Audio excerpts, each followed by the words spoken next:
नमस्कार बच्चों, आज की कक्षा में हम कक्षा 12 हिंदी काव्य के पाठ 5 गीत महादेवी वर्मा द्वारा रचित पढ़ेंगे। तो इसमें गीत नंबर 1 पढ़ेंगे। चिर सजग आंखें उन्नीदी आज कैसा व्यस्त बाना, जाग तुझको दूर जाना। अचल हिमगिरी के हृदय में आज चाहे कंप होले, या प्रलय के आंसुओं में मौन विकसित व्योम रोले। आज भी आलोक को डोले तिमिर की घोर छाया, जाग या विद्युत शिखाओं में निष्ठुर तूफान बोले। पर तुझे है नास पथ पर चिन्ह अपने छोड़ जाना, जाग तुझको दूर जाना। महादेवी वर्मा जी, आधुनिक युग की मीरा के नाम से विख्यात ये महादेवी वर्मा जी का गीत इस प्रकार से है। तो पहले जो कठिन वर्ड हैं उनके अर्थ समझ लेते हैं। चिर सजग, चिर सजग का अर्थ होता है लंबे समय से जागती हुई, जिन आँखों में नींद न हो। उन्नीदी, अलसाई, आलस्य से भरी हुई। व्यस्त, अव्यवस्थित। बाना, बाना का अर्थ होता है वेश। हिमगिरी, हिमालय पर्वत। विद्युत शिखा, बिजली की चमक। और व्योम, व्योम का मतलब होता है आकाश। आलोक, प्रकाश। और तिमिर का मतलब होता है अंधेरा। तो अब बात करते हैं। सबसे पहले प्रसंग देखिए, इसमें महादेव वर्मा जी ने क्या कहा है। महादेव वर्मा अपने साधना पथ में, महादेव वर्मा अपने साधना पथ में जरा भी आलस्य नहीं आने देना चाहती। इसीलिए वह अपने प्राणों को संबोधित करती हुई कहती है। ऐसा महादेव वर्मा ने अपने इस गीत में कहा है। वे अपने प्राणों को संबोधित करती हुई कहती हैं। वे कहती हैं, चिर सजग आंखें उन्नीदी आज कैसा व्यस्त बाना, जाग तुझको दूर जाना। अपने प्राणों को संबोधित करती हुई महादेव वर्मा कह रही हैं। वे कहते हैं कि हे प्राण, लगातार जागरूक रहने वाली आंखें आज आलस्य युक्त क्यों हैं, और तुम्हारा वेश आज अस्त व्यस्त क्यों है। कैसा व्यस्त बाना, बाना का मतलब वेश। आज अस्त व्यस्त क्यों है। आज अलसाने का समय नहीं है। आलस्य और प्रमाद को छोड़कर अब तुम जाग जाओ, क्योंकि तुम्हें बहुत दूर जाना है। अचल हिमगिरी के हृदय में आज चाहे कंप होले, या प्रलय के आंसुओं में मौन अलसित व्योम रोले। तुम्हें अभी बहुत बड़ी साधना करनी है। चाहे आज स्थिर हिमालय कंपित हो जाए, कांप जाए, जो हिमालय पर्वत है, अचल है, स्थित है, चाहे वो भी कांप जाए, हिल जाए, या फिर आकाश से प्रलय काल की वर्षा होने लगे। आज भी आलोक को डोले तिमिर की घोर छाया, जाग या विद्युत शिखाओं में निठुर तूफान बोले। अथवा घोर अंधकार प्रकाश को निगल जाए, चाहे कितना भी अंधेरा हो, और प्रकाश, जो प्रकाश है वो समाप्त हो जाए, और चाहे चमकती और कड़कड़ाती हुई बिजली से तूफान बोलने लगे, तो भी तुम्हें विनाश वेला में अपने चिन्हों को छोड़ते हुए चलना है।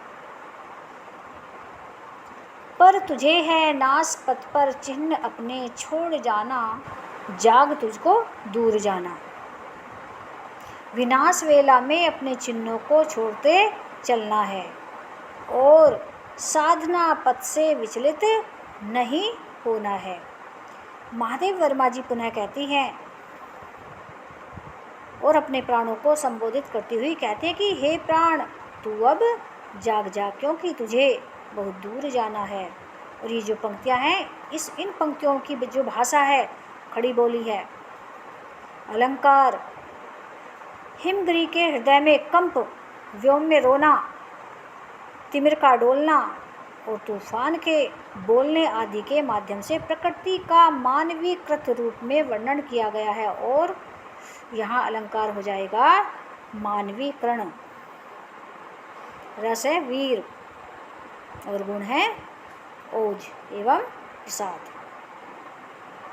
तो आगे देखिए, बांध लेंगे क्या तुझे यह मोम के बंधन सजीले, पंथ की बाधा बनेंगे तितलियों के पर रंगीले। विश्व का क्रंदन भुला देगी मधु की मधुर गुनगुन, क्या डुबो देंगे तुझे यह फूल के दल ओस गीले। तूने अपनी छां को अपने लिए कारा बनाना, जाग तुझको दूर जाना। मोम के बंधन यानी मोम के समान शीघ्र ही नष्ट हो जाने वाले अस्थिर बंधन, क्रंदन रुदन रोना, मधुप भौरा और कारा का मतलब होता है जेल। इस गीत में महादेव वर्मा ने साधना मार्ग में आने वाली अनेक कठिनाइयों का वर्णन किया है। वे कहते हैं कि हे प्राण, अपने प्राणों को संबोधित करती हुई कह रही हैं वे कहते हैं कि हे प्राण, बांध लेंगे क्या तुझे यह मोम के बंधन सजीले, कि हे प्राण, क्या मोम के समान, मोम के जैसे दिखने वाले, शीघ्र ही पिघल जाने वाले अस्थिर कितने सजीले सांसारिक बंधन तुझे बांधकर साधना मार्ग से विचलित कर देंगे। पंथ की बाधा बनेंगे तितलियों के पर रंगीले। आगे कह रही है कि क्या तितलियों के रंगीन पंखों के समान रंगीन संसार के आकर्षण तुम्हारे मार्ग में बाधक बन जाएंगे। आगे कहती हैं कि विश्व का क्रंदन भुला देगी मधुप की मधुर गुनगुन, क्या भौरों की मधुर गुंजान, संसार का करुण क्रंदन, क्या पुष्पों की पंखुड़ियाँ। आगे कह रही है कि क्या डुबो देंगे तुझे यह फूल के दल मतलब फूलों की पंखुड़ियाँ, ओस गीले, क्या फूलों की पंखुड़ियों पर पड़ी हुई ओस का सौंदर्य तुम्हें अपने में डुबोकर साधना पथ से विचलित कर देगा।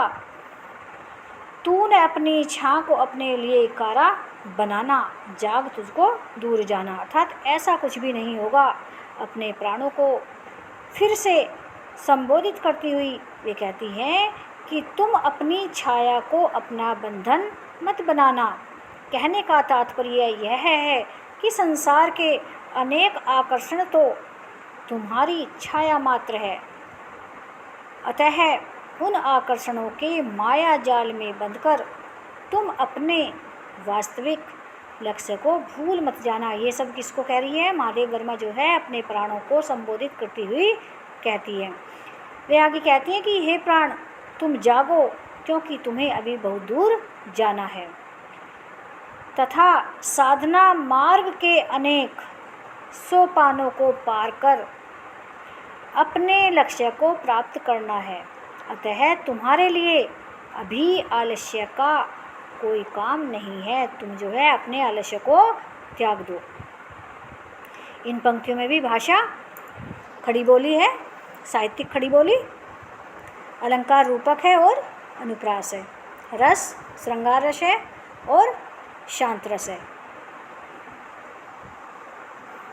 आगे देखिए, वज्र का उर एक छोटे अश्रु कण में धो गलाया। अश्रु कण, अश्रु कहते हैं आंसुओं को, उर हृदय, वज्र पत्थर, दे किसे जीवन सुधा, सुधा कहते हैं अमृत, दो घूंट मदिरा मांग लाया, मदिरा कहते हैं शराब को। सो गई आंधी मलय, मलय का मतलब होता है खुशबू, मलय की बात का उपधान ले क्या, और बात का मतलब होता है हवा।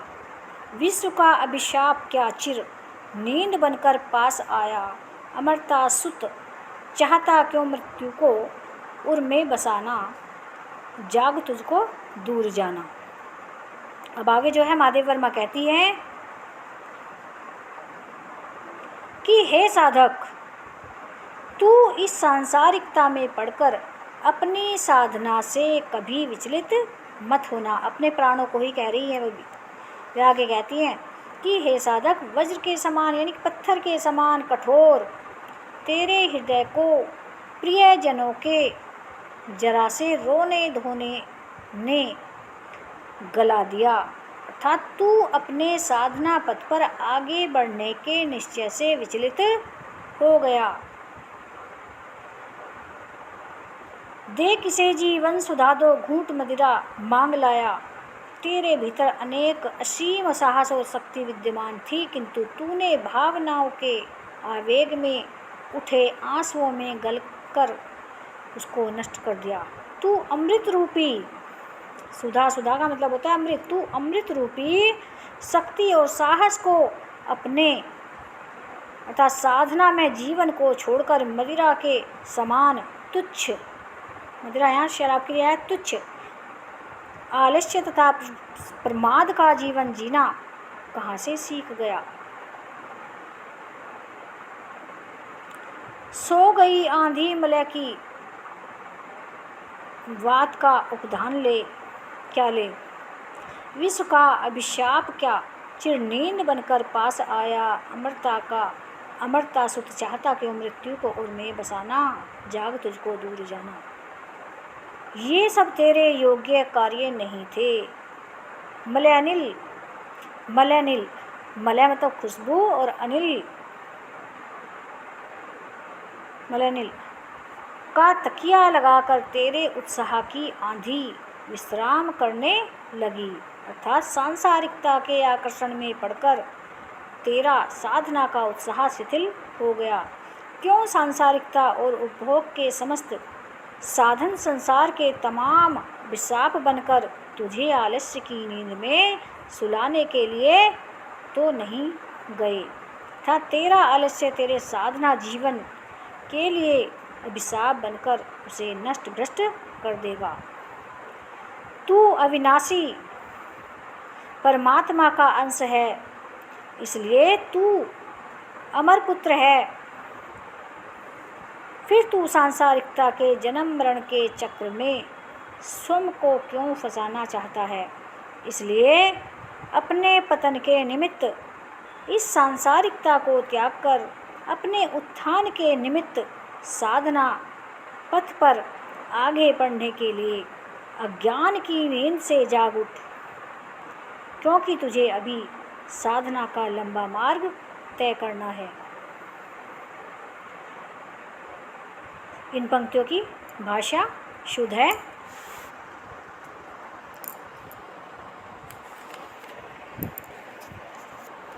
अलंकार, रूपक, अनुप्रास, रस, वीरस और गुण ओज। कह न ठंडी सांस में अब भूल वह जलती कहानी, आग हो उर में तभी द्रग में सजेगा आज पानी। हार भी तेरी बनेगी माननी जय की पताका, राख क्षणिक पतंग की है अमर दीपक की निशानी।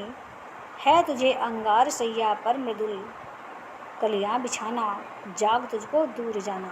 ये जो पैराग्राफ है ये अक्सर जो है एग्ज़ाम में, बोर्ड एग्ज़ाम में आता है, और जो कठिन शब्द हैं उनके अर्थ देख लीजिए। उर का मतलब होता है हृदय, द्रग नेत्र, पताका ध्वज, क्षणिक पल भर, पतंग कीट पतंग, अंगार सैया कष्टों से भरी हुई सैया। या कहिए कष्ट। जलती कहानी, कष्टों की कहानी। तो इन पंक्तियों में महादेवी वर्मा जी ने मनुष्य की आत्मा को साधना पथ पर बढ़ते रहने की प्रेरणा देते हुए आत्मबल को जगाने का आह्वान किया है। महादेवी वर्मा आगे कहती हैं, कह न ठंडी सांस में अब भूल वह जलती कहानी, आग हो उर में तभी द्रग में सजेगा आज पानी। वे कहती है कि मनुष्य जब अपने उद्देश्य की साधना में लगता है तो उसके सामने अकर्मण्यता और आलस्यता उसके शत्रु बनकर खड़े हो जाते हैं। वे आगे कहती हैं कि इनसे छुटकारा प्राप्त करके साधना पथ पर आगे बढ़ने की प्रेरणा दी है।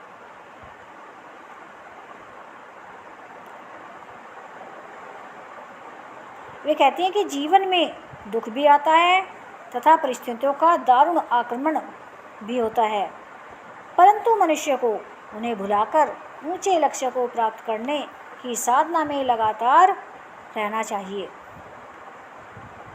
वे कहती हैं कि उन कष्टों को ठंडी सांस लेते हुए दोहराने से कोई लाभ नहीं है।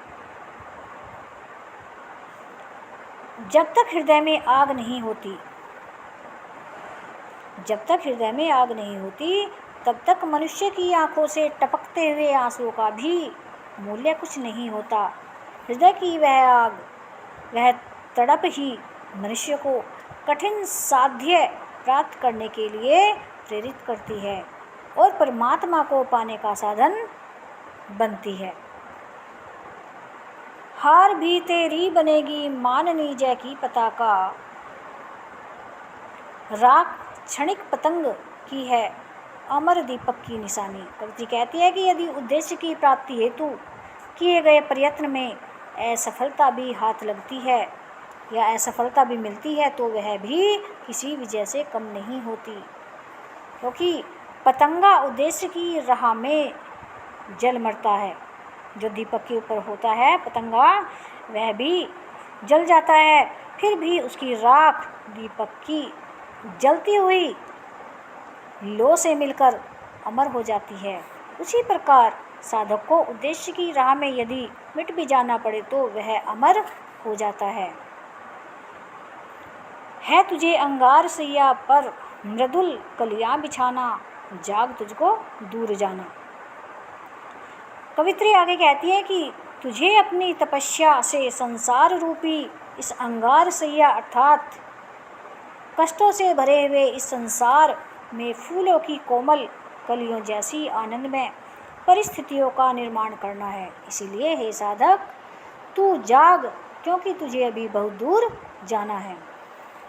इन पंक्तियों में भाषा साहित्यिक खड़ी बोली है, अलंकार रूपक, अनुप्रास एवं मानवीकरण है, रस श्रृंगार है।